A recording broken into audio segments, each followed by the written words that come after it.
ನಾವು RSS target ಮಾಡಿಲ್ಲ ಅಂತ ಹೇಳಿ ಮೈಸೂರಿನಲ್ಲಿ ಸಿಎಂ ಸಿದ್ದರಾಮಯ್ಯ ಹೇಳಿಕೆಯನ್ನು ಕೊಟ್ಟಿದ್ದಾರೆ.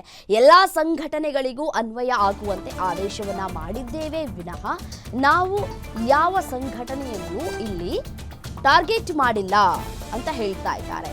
ಬಿಜೆಪಿ ಇದರಲ್ಲಿ ವಿನಾಕಾರಣ ರಾಜಕಾರಣವನ್ನ ಮಾಡ್ತಾ ಇದೆ. ಮೊದಲಿನಿಂದಲೂ ಇದನ್ನೇ ಮಾಡ್ಕೊಂಡು ಬರ್ತಾ ಇದೆ.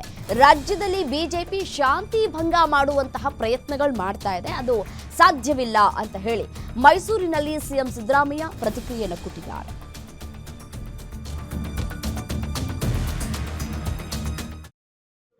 ಚಿತ್ತಾಪುರದಲ್ಲಿ ಆರ್ಎಸ್ಎಸ್ ಪಥಸಂಚಲನಕ್ಕೆ ಪರ್ಮಿಷನ್ ಕೇಳಿದ್ದಾರೆ. ಆ ವಿಚಾರದಲ್ಲಿ ಗಲಾಟೆ ಆಗಿದೆ.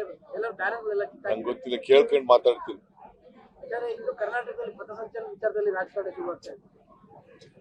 ನೋಡಪ್ಪ, ನಾವು ಮಾಡಿರೋದು ಯಾವುದೇ ಆರ್ಗನೈಸೇಷನ್ ಪರ್ಮಿಷನ್ ಇದು ಹಿಂದೆನೆ ಮಾಡಿತ್ತು. ಜಗದೀಶ್ ಶೆಟ್ಟರ್ ಇರುವಾಗಲೇ ಮಾಡಿತ್ತು. ಅದನ್ನು ರಿಪೀಟ್ ಮಾಡಿದ್ದೀವಿ ಅಷ್ಟೇ. ಜಗದೀಶ್ ಶೆಟ್ಟರ್ ಯಾಕೆ ಮಾಡಿದ್ದಾಗ ಯಾಕೆ ಮಾಡ್ಲಿಲ್ಲ? ಯಾಕ್ರಿ ಮಾಡ್ಲಿಲ್ಲ ವಿರೋಧನ? ನಾವೀಗ ಟಾರ್ಗೆಟ್ ಆರ್ಎಸ್ಎಸ್ ಅಂತ ಅನ್ಕೊಂಡ್ಬಿಟ್ಟಿದ್ದಾರೆ.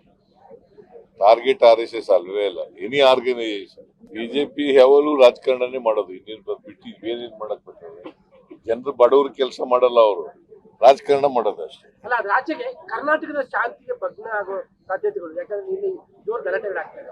ಕರ್ನಾಟಕದ ಶಾಂತಿ ಸುವ್ಯವಸ್ಥೆಗೆ ಭಗ್ನ ಆಗೋ ಪೊಲೀಸ್ ನೋಡ್ಕೊತಾರೆ ಅವೆಲ್ಲ.